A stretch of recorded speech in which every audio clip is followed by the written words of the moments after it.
enforcement and inspection. So as you can see, in 2013 there were 47,000 inspections. 2014 this went up to 48,000, and the figures for next year are due to be published or for last year are due to be published in October. On average, there's at least 90 closure orders issued every year against food businesses, and this year there have been 69 orders issued to date. And as you can see, there have been quite a lot of successful prosecutions against businesses, 13 in 2013 and 11 in 2014. And I'll just briefly talk about some of the more high-profile prosecutions over the last few years. In 2015, there was a bar who was selling counterfeit below-strength vodka, and they were prosecuted on 4 offences, including misleading consumers and also misleading the inspector. They gave false information whenever the inspector came to grade the premises. So they ended up paying a fine of €7,000 and had to pay €2,000 towards the costs of the regulator in bringing that prosecution. In 2016, June this year, there was Callaghan Wholesale Meats were prosecuted on 6 summons out of a total of 20 for falsely declaring beef from Lithuania, Germany and Poland as being Irish in origin, and they were fined €16,000, and the costs they had to pay were €10,000. And then recently you can see a takeaway in a bakery, the costs they had to pay actually outweighed the fine. So not only could you be fined for your breaches of food legislation, you can also end up footing the regulator's legal costs bill. And the courts are really critical of these types of offences, particularly food fraud. And in the Callaghan case, Justice Malone actually stated that it was not only a fraud on the consumer, but it was a fraud on the entire industry. So aside from the penalties and fines and the costs for your business, there's a huge amount of other consequences. So you have to consider the legislation actually provides for prison terms for members of the food business. You have to consider the reputation of the business and the branding. Some businesses have to actually change their name after they're prosecuted, given all the media controversy that surrounds it. Another thing to consider is the possibility of a civil suit by a consumer for damage caused to, say, their health due to your breach of that legislation. So say the labels misled the consumer or the ingredients were misrepresented and it caused injury to them. You have to also consider your contracts with third parties and customers. If you carry out an illegal act, they may be able to terminate that contract with you.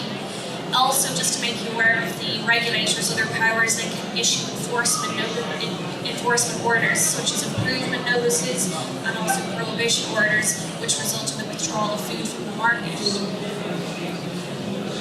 So just moving on to these dawn raids or unannounced inspections of your businesses. Who exactly can carry out these inspections? So the Food Safety Authority of Ireland and the official agencies who it enters into contracts with, so that's effectively the HSE, the Department of Agriculture, Food and Marine local authorities. They appoint authorised officers, and these officers attend your premises to inspect it. And they can also come with a member of the Gardaí or a member from the Customs and Excise Department. It's very, very important when they arrive at your business that you ask them for their warrant of appointment, which effectively states that they have been adequately appointed by one of those agencies and that they can inspect your premises.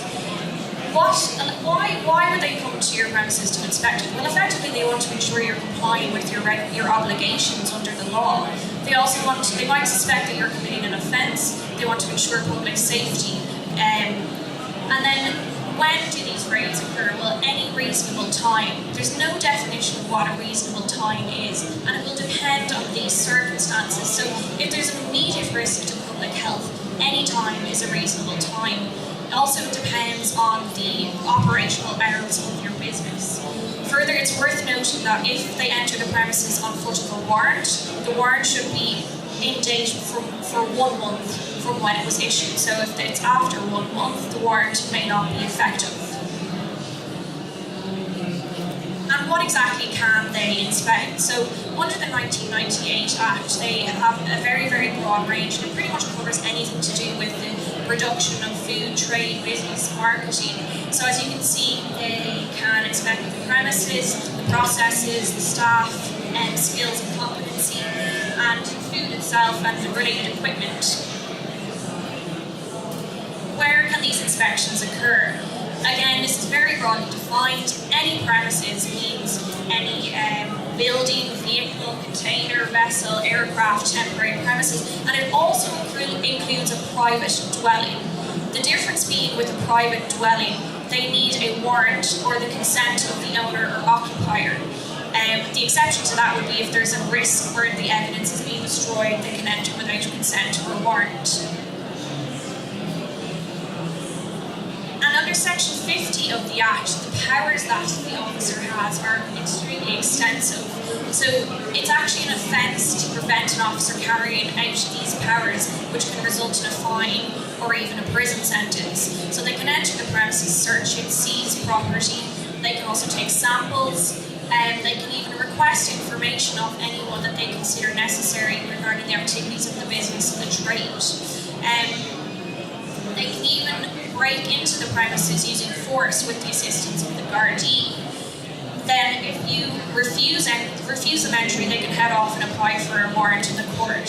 There's also even wider powers under other pieces of food legislation which are additional to the aforementioned. And this includes the ability to seize and detain goods and even to dispose of products. It also allows them to search a person, and the Gardaí have the power of arrest. Again, these, if you prohibit them using these powers, you can be prosecuted, and the fines are up to €500,000, prison sentence up to 3 years, so it's quite significant penalties.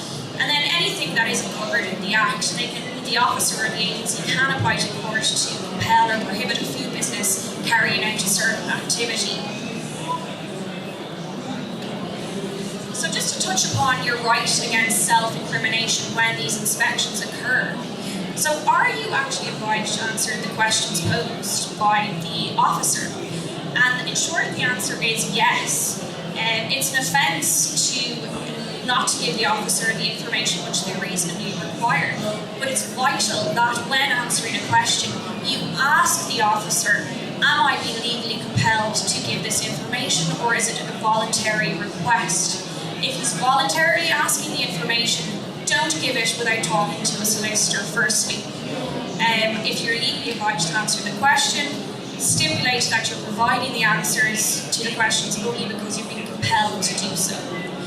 Is there any documents that they can take or they can't look at? Well, under the legislation, not really, but there's a strong legal argument that's in favour of legally privileged documents. So that means any documents that have been prepared for litigation or documents surrounding advice given by a lawyer to their client, they are technically without the scope of the legislation. Can your lawyer come to this grade? The answer is yes, but there's no legal right for your lawyer to attend. At the start of the investigation, you should always ask for your lawyer to attend. And in practice, the officer may wait, but they're not obliged to wait until your lawyer gets there. And it's also an offence to obstruct or refuse to cooperate with the officer, just to be mindful of that. And then just quickly moving on to search warrants or a court order. As I mentioned previously, it's not strictly necessary. The legislation allows entry onto the premises without the consent of the owner or a warrant, the exception being a private dwelling. The conservative approach is that a regulator should get a warrant because any evidence gathered without a warrant can be questioned. When they show up, you should always check the warrant, see if the business name is correct, the address is correct, the date of the warrant. As I said, it's usually only valid for 1 month from the date it was issued. Now, what if the warrant is defective? What should you do during the investigation? Well, arguably, you shouldn't say anything. You should wait until they've collected the evidence, and then afterwards you can challenge the evidence on the basis that the warrant is defective. This isn't an automatic refusal to admit the evidence by the court. It will be assessed on circumstances. And just to conclude, I'm going to give you a few practical tips and I'll give you a handout to take with you in the event that you do find yourself being raided. So usually it'll be a security member or a secretary or receptionist that is greeted by the inspectors, and they should be briefed on what to do. They should ask the officers to wait until they have called the relevant people in the organisation.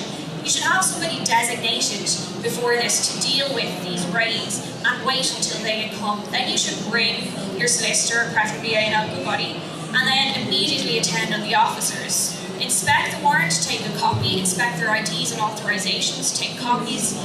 Ask the officer to wait until your lawyer arrives, because I said they don't have to wait. Document their responses. Follow the officers everywhere they go on the premises. Take a note of what they say and do. Take a note of anything that they take and copy it. Don't obstruct or impede the investigation. As I said, it's an offence, but try not to volunteer information before you've spoken to a lawyer. And be sure to deal with privileged documents appropriately as well, and also establish if there's simultaneous raids taking place in other businesses or private dwellings relating to your business. And then finally, just to conclude, after the raid, there are a few things that you should do. Review the investigation internally and then with your solicitors.